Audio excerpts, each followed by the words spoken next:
बांग्लादेश और बांग्लादेश की पूर्व प्रधानमंत्री शेख हसीना को लेकर बड़ी खबर है। बांग्लादेश की अंतरिम सरकार ने भारत को पत्र लिखकर शेख हसीना की वापसी की मांग की है। बांग्लादेश ने कहा है कि सरकार चाहती है कि शेख हसीना को न्यायिक प्रक्रिया के लिए भारत से वापस लाया जाए। ऐसा पहली बार नहीं है जब बांग्लादेश की तरफ से शेख हसीना की वापसी की मांग होती है।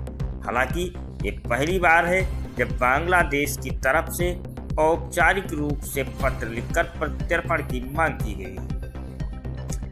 ऐसे में सवाल उठता है कि क्या भारत शेख हसीना को वापस बांग्लादेश भेजने के लिए मजबूर है? भारत और बांग्लादेश के बीच प्रत्यर्पण संधि क्या है और क्या किन्हीं दो देशों के बीच प्रत्यर्पण संधि को तोड़ा जा सकता है? आइए जानते हैं। भारत और बांग्लादेश के बीच 2013 से प्रत्यर्पण संधि है। इस संधि के तहत दोनों देश एक दूसरे के अपराधियों को शरण नहीं दे सकते और उन्हें ऐसे अपराधियों को वापस सौंपना पड़ता है।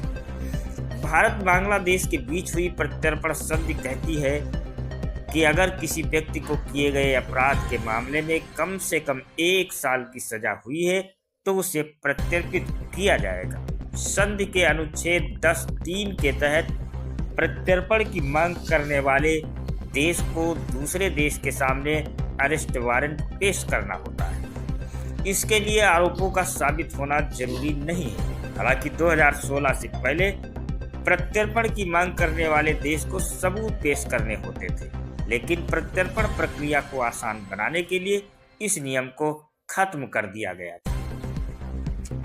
बता दें 1975 में शेख मुजीबुर रहमान की हत्या में शामिल 2 दोषियों को फांसी की सजा के लिए 2020 में बांग्लादेश प्रत्यर्पित किया गया था।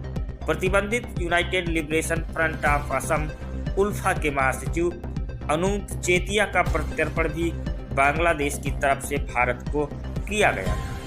भारत और बांग्लादेश के बीच हुई प्रत्यर्पण संधि के मुताबिक अगर व्यक्ति राजनीतिक अपराधी है तो प्रत्यर्पण से इनकार भी किया जा सकता है। यानी अगर व्यक्ति शरण देने वाले देश को ये भरोसा दिला सके कि राजनीतिक द्वेष की वजह से उसके प्रत्यर्पण की मांग की जा रही है और उसे वापस भेजने से व्यक्ति की जान को खतरा है, तो ऐसी स्थिति में प्रत्यर्पण से इनकार किया जा सकता है। भारत बांग्लादेश प्रत्यर्पण संधि में ऐसा प्रावधान किया गया है कि अगर दोनों देश या फिर कोई एक पक्ष चाहे तो संधि को तोड़ भी सकता है। संधि का अनुच्छेद 21(3) दोनों देशों को इजाजत देता है कि वे संधि को खत्म कर दें। हालांकि ऐसा करने से भारत और बांग्लादेश के बीच राजनीतिक रिश्तों पर असर पड़ सकता है। अब ये देखने वाली बात होगी कि भारत शेख हसीना को बांग्लादेश को सौंपता है या फिर नहीं।